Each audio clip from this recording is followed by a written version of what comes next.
Good evening बच्चों, I hope you all are doing good. Good evening everyone. बच्चों, आप लोगों को लास्ट टॉपिक अच्छे से क्लियर हो गया था?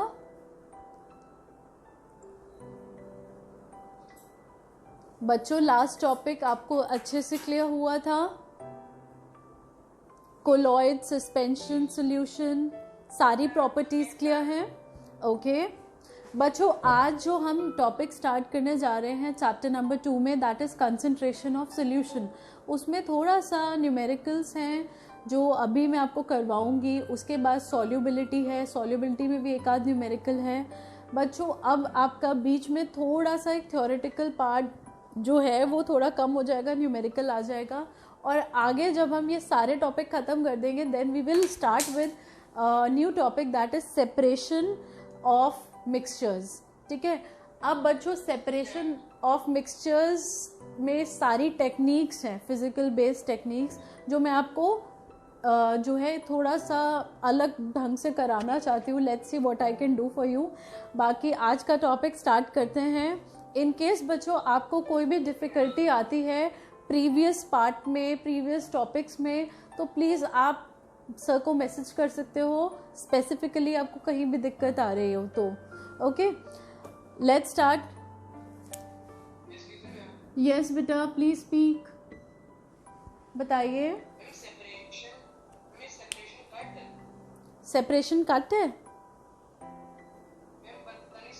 Are you sure?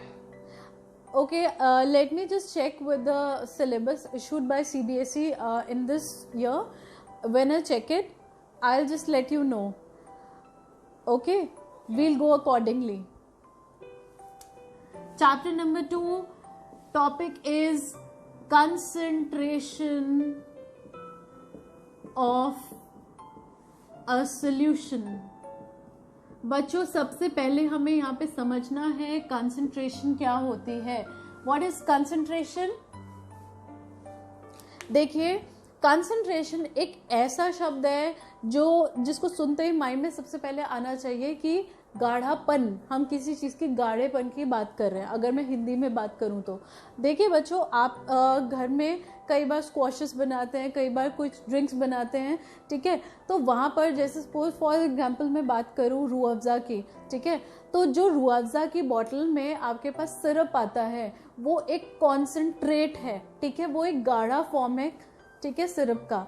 आप उसको वाटर में डालकर डाइल्यूट करते हैं. ठीक है. डाइल्यूट करने से जो है कंसंट्रेशन कम हो जाती है. किसी भी चीज को डाइल्यूट करने से क्या होता है?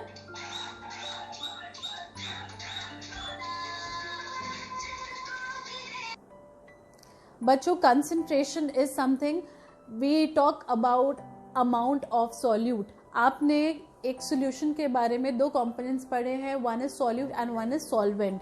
ठीक है. सॉल्यूट और सॉल्वेंट आप समझते हैं. Solute is generally the solid part which is dissolved in a liquid, and solvent is that liquid which turns to dissolve a solid. ठीक है. अगर आपके पास ग्लूकोज पाउडर है और वाटर है जिसको मिलाकर हम ग्लूकोज सोल्यूशन बनाते हैं, तो ग्लूकोज वहां पर क्या है? Glucose is considered to be solute and water is taken as solvent. दोनों को मिलाकर, दोनों कंपोनेंट्स को मिलाकर आपके पास बनता है सॉल्यूशन. तो यहाँ पे बच्चों कंसंट्रेशन ऑफ सॉल्यूशन की बात करें तो कंसंट्रेशन का मतलब होता है कि आप किसी लिक्विड के अंदर कितना अमाउंट ऑफ सॉल्यूट ऐड कर रहे हैं. ठीक है. And that solution is restricted to a certain amount. उसकी एक स्पेसिफिक क्वांटिटी सिलेक्ट की जाती है. So how we define a concentration?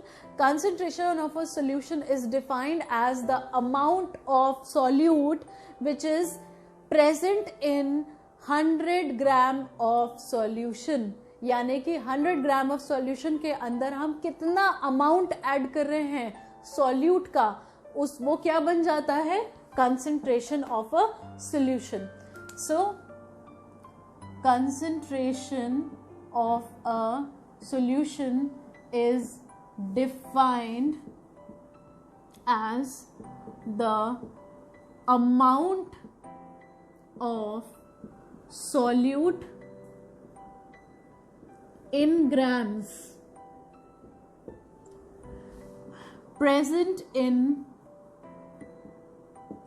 100 grams of solution।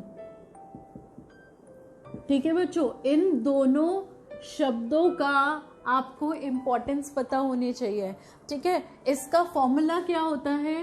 Concentration of a solution, इसको बच्चों परसेंटेज में डिनोट करते हैं। किसी भी चीज़ की कंसंट्रेशन, यानी कि हम कहते हैं कि ये 20% कॉन्सेंट्रेटेड है, ये 70% कॉन्सेंट्रेटेड है, तो वो बच्चों उसकी कंसंट्रेशन होती है। And concentration is denoted in percentage. जैसे हम किसी भी चीज़ के आगे यूनिट लगाते हैं या उसको एक्सप्रेस करते हैं एक सर्टेन फैक्टर के साथ, तो यहाँ पे कंसंट्रेशन की जो वैल्यू है that is denoted in percentage. And formula is mass of solute in grams upon mass of solution, again in grams, into 100 because we are calculating the percentage here। ठीक है बच्चों, अब अगर मैं आपको एक बात समझाने की कोशिश करती हूँ, यहाँ पे आपने ग्लूकोज पाउडर लिया है, suppose glucose powder is considered to be solute. ये हम एक केस की बात कर रहे हैं ऐसी जनरल। तो यहाँ पर उसका अमाउंट है 25 ग्राम्स। ठीक है, हमारे पास हम उसको किस में डिसॉल्व कर रहे हैं? वाटर में। And water is treated to be solvent. यहाँ पर वाटर का हम अमाउंट ले रहे हैं suppose 75 grams, let's take 75 grams.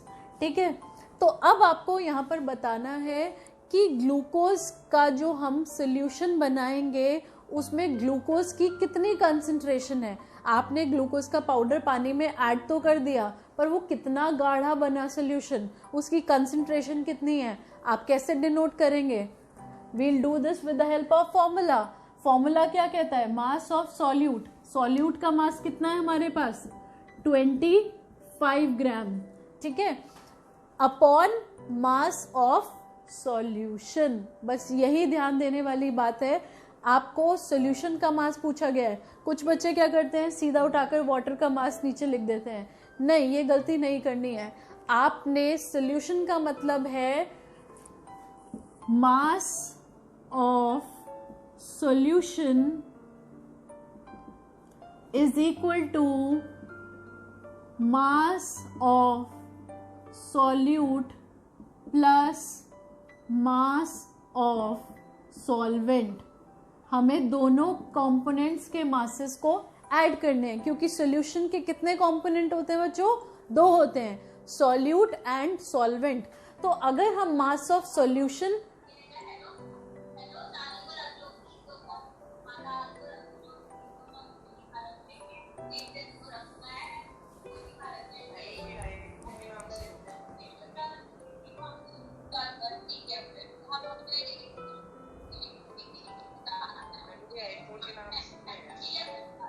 I'll see.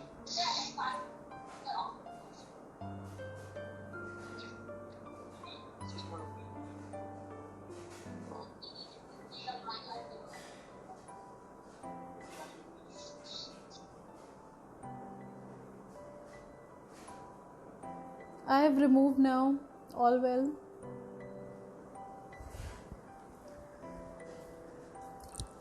Okay, where were we? Mass of solution is equal to mass of solute plus mass of solvent।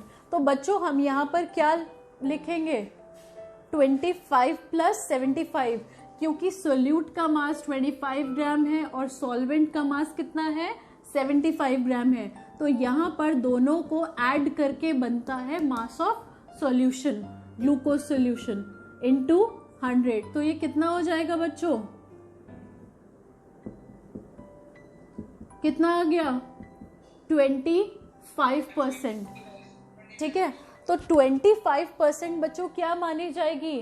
Concentration of glucose solution, क्योंकि आपने glucose को water में add करके glucose solution बनाया है, तो उस glucose solution की कंसंट्रेशन होगी 25%। तो बच्चों आप ऐसे इस पे बेस्ड न्यूमेरिकल्स कर पाएंगे अगर आपके पास फॉर्मूला होता है?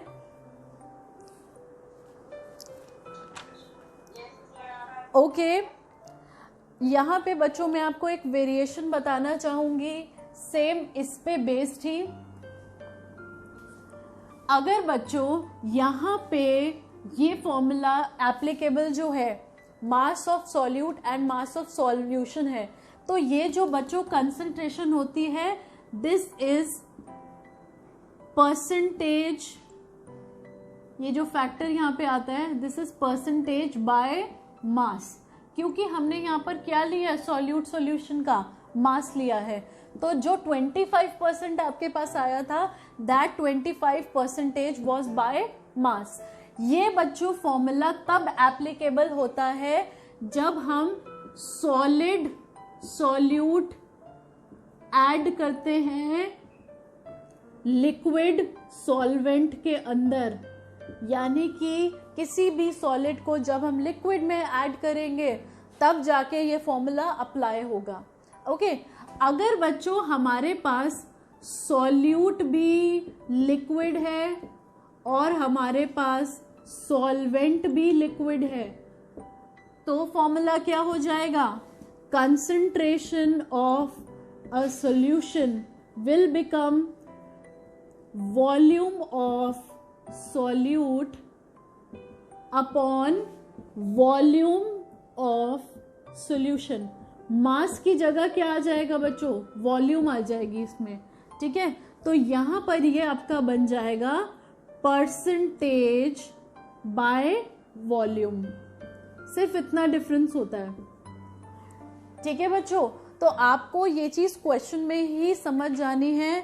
जब आपसे अगर बोला जाए that for example if acetone 10 ml acetone is added into 90 ml water, अगर आपको सपोज इस तरह से स्टेटमेंट दिया हुआ है 10 ml acetone is added into 90 ml water, तो यहां पर बच्चों एसीटोन किस फॉर्म में हुआ, लिक्विड फॉर्म में जो आपका सोल्यूट है, ठीक है।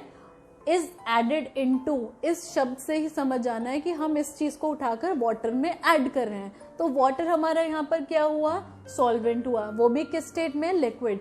तो फॉर्मूला इस केस में हम क्या अप्लाई करेंगे, volume of solute upon volume of solution into 100। Is it clear to everyone? Okay बच्चों एक क्वेश्चन आप ट्राई करेंगे इस पे बेस्ड, क्वेश्चन करेंगे बच्चों? चलिए एक क्वेश्चन मैं आपको यहाँ पर लिख कर देती हूँ, आप लोग ट्राई करिए and provide me with the answer. Let's see,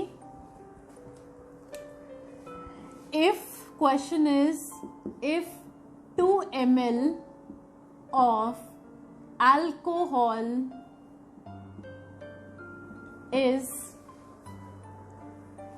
present in 45 ml of its aqueous solution, find out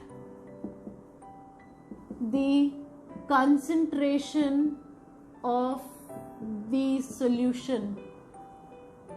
Please try it out. सबको क्वेश्चन विजिबल है?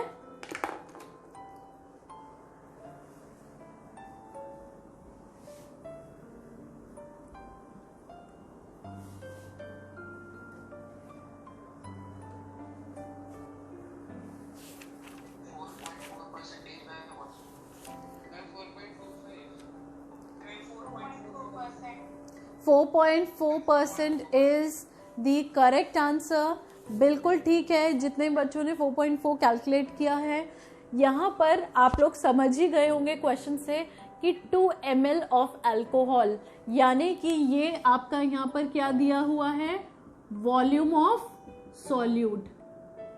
This is volume of solute. is present in 45 ml of its aqueous solution.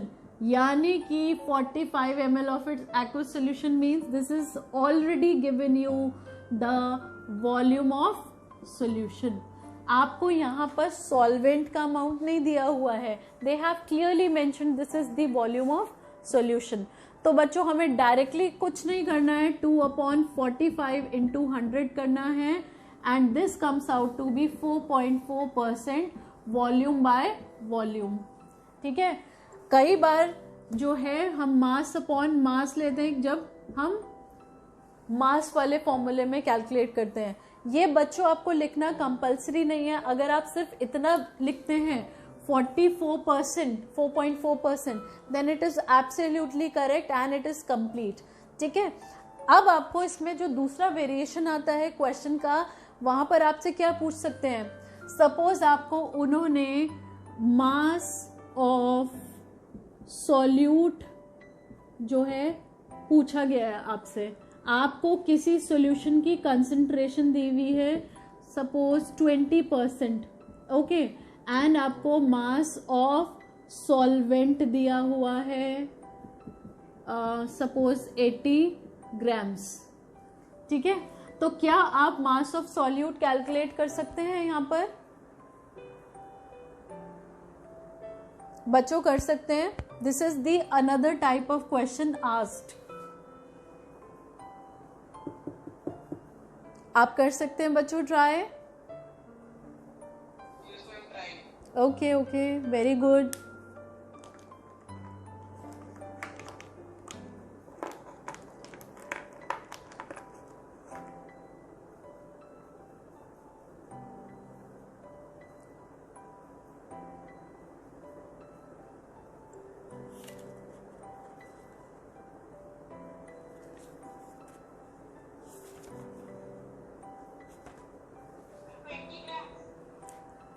Okay,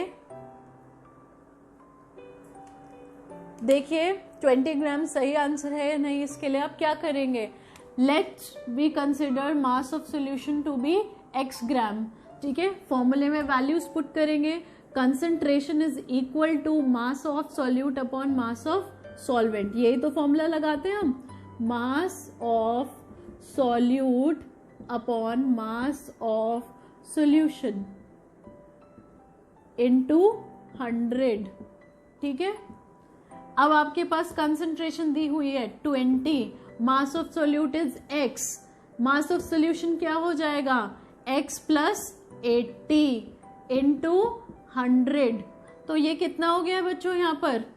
I will solve it on the top as everyone can see. कुछ नहीं है यहाँ पे, simple maths आपको लगानी है. कोई भी चीज जिसकी हमें वैल्यू नहीं दी होती है मैथ्स में, हम उसको x कंसिडर कर लेते हैं. ठीक है, आपके पास सारी वैल्यूज दी होती है, सिर्फ अननोन वैल्यू को आपने x कैलकुलेट करना है. तो बच्चों ये कितना आ जाएगा, 20 into x plus 80 is equals to 100x. This becomes 20x plus this becomes 1600 and यहाँ पर कितना आ गया, 100x माइनस 20x. तो ये कितना हो गया, x कितना आ गया बच्चों, 20. बिल्कुल सही आंसर है. किसने कैलकुलेट किया था 20 आंसर किसने दिया था, प्रियांशी. एक्सेलेंट, बहुत सही जा रही हो, बिल्कुल सही कंसेप्ट आपने अप्लाई किया था. बाकी सारे बच्चों को समझ आया कि अगर आपके पास कंसंट्रेशन की वैल्यू दी हुई है और कोई एक फैक्टर पूछा है तो आपको कैसे न्यूमेरिकल करना है. आप लोग कर पाएंगे बच्चों, बताइए. ओके, किसी को कोई प्रॉब्लम तो नहीं आई इस न्यूमेरिकल में, ऑल क्लियर. ओके बेटा, चलिए आगे बढ़ते हैं towards saturated and unsaturated solutions. Saturation शब्द का मतलब होता है एक सर्टेन लिमिट. ठीक है। अगर आप सपोज एक पिज़्ज़ा शॉप पे जा रहे हैं and you have ordered pizza whole size, तो उसमें से अगर आप खाना स्टार्ट करें, आप एक स्लाइस खा लेंगे, इजली 2 खा लेंगे, 3 खा लेंगे, बहुत मन कर रहा है, बहुत टेम्पटिंग हो रही है, तो हद से हद 4 स्लाइसेस खा लिए। बट उसके बाद क्या होता है, बस अब तो पेट फुल हो गया है, बिल्कुल लिमिट जवाब दे गई है, अब इसके बाद हम नहीं खा पाएंगे, ठीक है। अदरवाइज क्या होता है कि everybody is just hops about the food and starts grabbing कि भाई हाँ नहीं हमें खाना है खाना है, पर एक सर्टेन लिमिट तो होती है कि जहाँ पर आप आके कहते हैं बस अब हो गया, अब इससे ज़्यादा हम नहीं खा पाएंगे। तो बच्चों ये जो आपकी लिमिट होती है, जब आप कहते हैं कि बस अब और अंदर नहीं जा सकता, ये आपकी क्या है, ये एक सैचुरेशन है, जिसके बाद आप और इनटेक नहीं कर सकते। पानी भी होता है, पानी 1 गिलास पिया, 2 गिलास पिया, बस उसके बाद डन, अब नहीं पी सकते। क्यों? क्योंकि आपने की बॉडी ने सैचुरेशन अटेन कर लिया है। Okay, so saturated and unsaturated solutions इसी पे बेस्ड होते हैं। सैचुरेटेड सॉल्यूशंस क्या होंगे बच्चों? मैं आपको एक यहाँ पे छोटा सा लाइव एग्जाम्पल कोट करना चाहूंगी। आपने सपोज कई बार देखा होगा घर में, आजकल गर्मियां हैं, हर बच्चे ने ट्राई किया होगा घर पे नींबू पानी या व्हाट्सएवर ड्रिंक बनाने के लिए आपने ठंडे पानी से, फ्रिज के पानी में चीनी डाली होगी। चीनी डालते हैं तो आप उसको चम्मच से जब चलाते हैं, चीनी वहां पर डिसॉल्व नहीं होती है। ऐसा हुआ है सबके साथ या नहीं? एग्जैक्टली।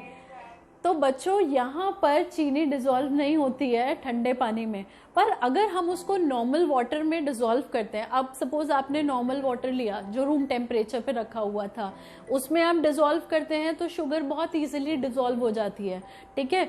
अब आपने उसमें 1 गिलास में 1 चम्मच चीनी डाली, डिसॉल्व हो गई, आपने उसमें दूसरी चम्मच डाली, डिसॉल्व हो गई, ठीक है। हो सकता है तीसरी चम्मच तक वहां पर चीनी डिसॉल्व हो जाए, पर जैसे ही आपने उसमें 4th स्पून ऐड किया शुगर का, तो सारी की सारी शुगर लास्ट में कलेक्ट हो जाएगी, वो एनी मोर डिसॉल्व नहीं होगी वहां पर। ऐसा क्यों?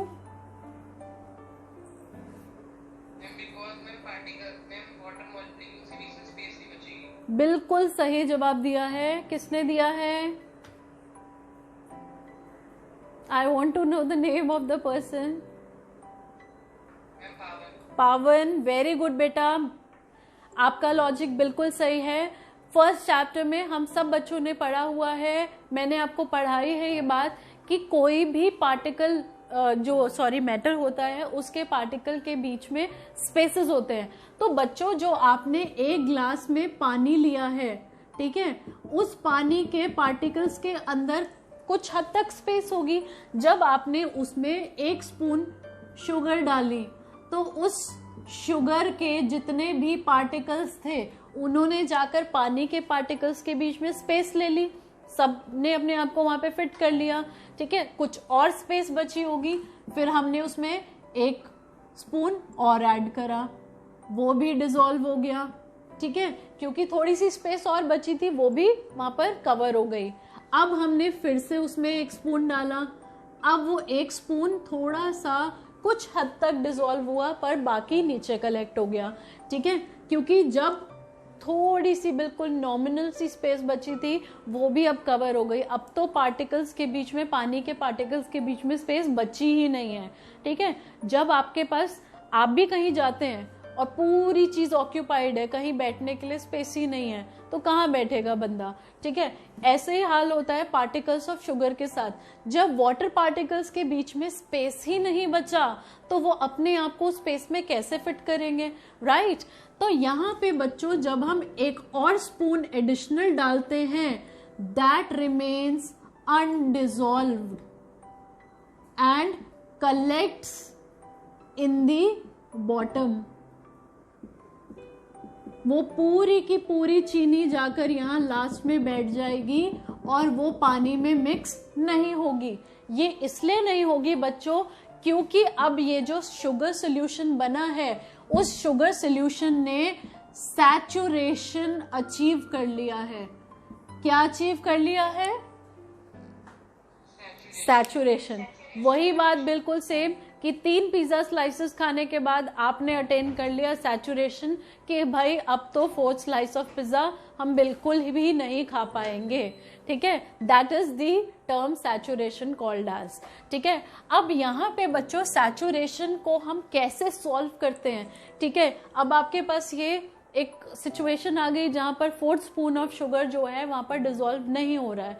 तो अब क्या होता है कि जब कोई चीज़ डिसॉल्व नहीं कर रही होती है, उसका दूसरा लॉजिक वहाँ पे, दूसरा प्रोसेस जो हम करते हैं स्टार्ट, वो है कि हम उसको हीट करना स्टार्ट कर देते हैं। अगर आप उस ग्लास पानी को पैन में शिफ्ट कर दें और आप उसको गैस पे रख दें, तो आप 4th क्या, आप उसमें 5th स्पून ऑफ शुगर भी डालेंगे तो वो भी स्पून ऑफ शुगर उसमें डिसॉल्व हो जाएगी, ठीक है। ये भी जो अनडिसॉल्व चीनी थी वो भी पूरी डिसॉल्व हो जाएगी। ऊपर से आप अब उसमें जो 5th स्पून ऐड करेंगे शुगर की, वो भी कंप्लीटली डिसॉल्व हो जाएगी। ऐसा क्यों हुआ?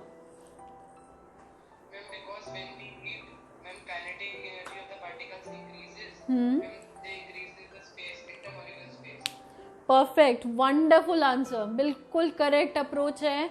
देखिए बच्चों, क्योंकि जब लिक्विड के पार्टिकल्स को, सॉल्यूशन बन चुका था, ठीक है, अब जो है शुगर के पार्टिकल्स ने भी बीच में अपने आप को फिट कर लिया था, ठीक है।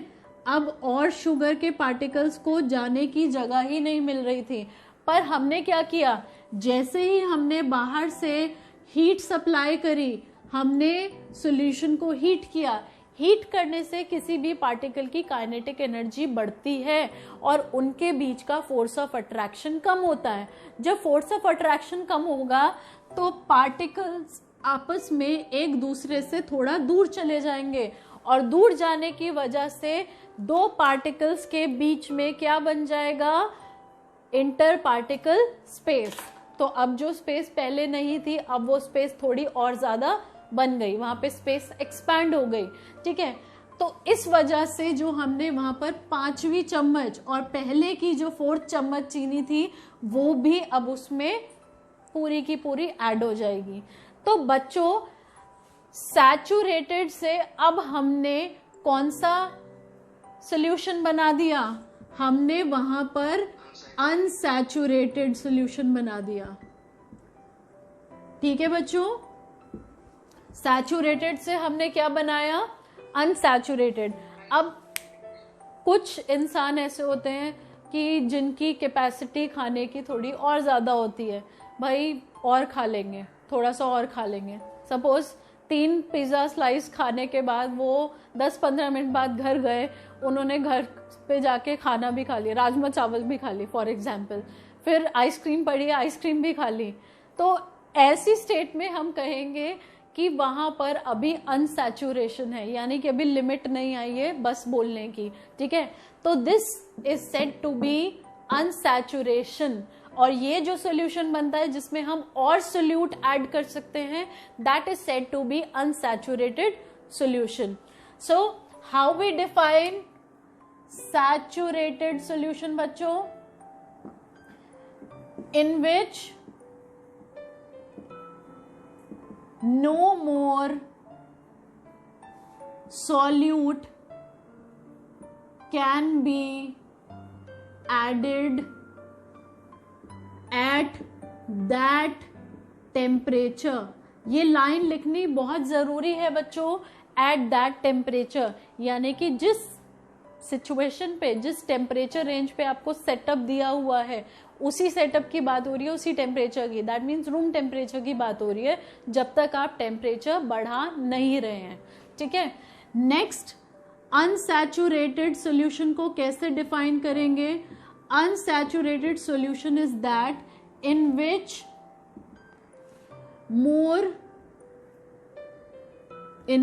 मोर अमाउंट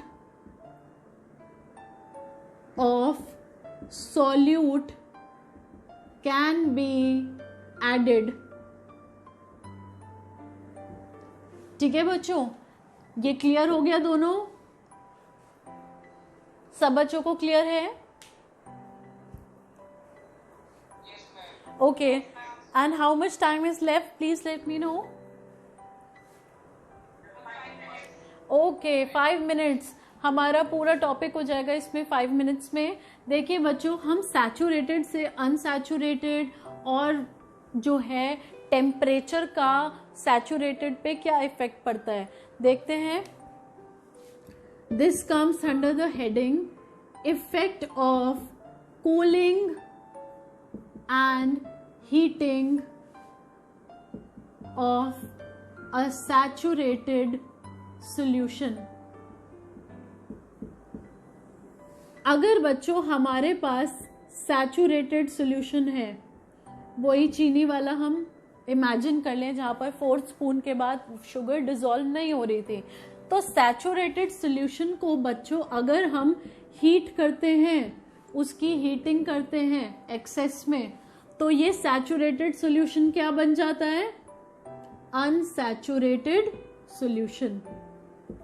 ठीक है, ये होता है हीटिंग का इफेक्ट। आपको मैंने पूरा लॉजिक बता दिया वो क्यों होता है, क्योंकि हमारे पास पार्टिकल्स के बीच में स्पेस बढ़ जाता है, तो शुगर के पार्टिकल्स को ज्यादा जगह मिल जाती है उन पार्टिकल्स के बीच में जाने के लिए। उन पार्टिकल्स का मतलब है यहाँ पर पार्टिकल्स ऑफ वाटर। ठीक है, अब ये तो आपका first case. Second case is, अगर आपके पास सैचुरेटेड सॉल्यूशन है, आप उसी चीज को कंसिडर कर लीजिए जहां पर आपका 4th स्पून ऑफ शुगर वहां पर डिसॉल्व नहीं हो रहा था और लास्ट में शुगर यहाँ पर डिपॉजिट हो गई थी। ऐसे केस में बच्चों अगर हम कूलिंग करते हैं, कूलिंग का मतलब we are decreasing what? We are decreasing temperature. Heating करते हैं तो हम क्या करते हैं? टेम्परेचर इंक्रीज करते हैं। ठीक है, so in cooling if we are decreasing the temperature then we get crystals. What happens? Formation of crystals occur. देखिए क्रिस्टल्स क्या होता है? क्रिस्टल्स होते हैं किसी चीज में क्रिस्टलाइजेशन हो जाता है तो उसके छोटे छोटे क्रिस्टल्स बन जाते हैं, बिल्कुल जैसे चीनी के दाने जो हैं जम जाते हैं। जब कोई सॉल्यूट जम जाता है तो हम उसको बोलते हैं क्रिस्टलाइजेशन। यहाँ पे बच्चों क्रिस्टलाइजेशन कैसे होता है?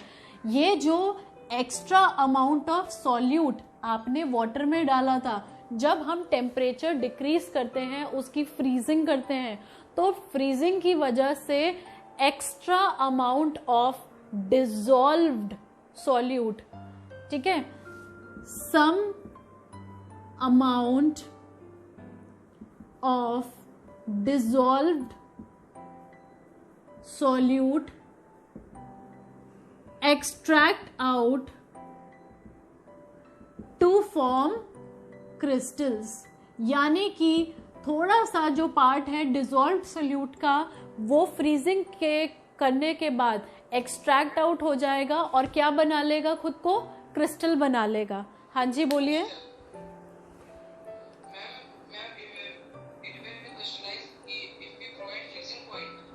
नहीं नहीं बेटा, यहाँ पे फ्रीजिंग पॉइंट नहीं, क्योंकि आपने एक बात पढ़ी है कि मिक्सचर्स का कभी भी फिक्स्ड बॉइलिंग या मेल्टिंग पॉइंट या फ्रीजिंग पॉइंट कुछ नहीं होता है। ठीक है, वो डिपेंड करता है, कभी भी उनके पास फिक्स टेम्परेचर रेंज नहीं होती है। तो ये तो बेटा हम पे डिपेंड करते हैं कि हम कितना एक्सटेंड तक टेम्परेचर दे रहे हैं और कितने टेम्परेचर पे जाके वो जम रहा है। ठीक है, जैसे ही वो जमना शुरू हो जाएगा तो वो क्या फॉर्म कर लेगा? क्रिस्टल्स फॉर्म कर लेगा। So we are done here बच्चों। ये 2 केसेस हैं, effect of cooling and heating on saturated solution. On this note your topic is over for saturated and unsaturated solution. इसके बाद जो आपका नेक्स्ट टॉपिक है दैट इज सॉल्युबिलिटी। सॉल्युबिलिटी के बाद बच्चों फिजिकल एंड केमिकल चेंजेस है and then all the topic is covered. आप समझ लीजिए कि आपका 90% चैप्टर कंप्लीट है। एक बच्चे ने अभी बोला है कि सेपरेशन इंक्लूडेड नहीं है फ्रेश सिलेबस में, so I just look over it and I will let you know. If it is excluded then it's okay, we won't cover it any long. ठीक है बच्चों, सबको क्लियर है ये? ओके तो बच्चों आज यहीं पे वाइंड अप करते हैं and I ask you to please look into the questions which are given into your book। आप उन questions को जाके please try out करिए, न्यूमेरिकल्स करिए, कंसंट्रेशन पे बेस्ड। इन केस कोई प्रॉब्लम आती है तो प्लीज मैसेज करिए सर को, I will solve out your problems. Okay, मिलते हैं बच्चों नेक्स्ट टर्न पे। Till then stay healthy, stay happy, God bless you, bye bye. Okay.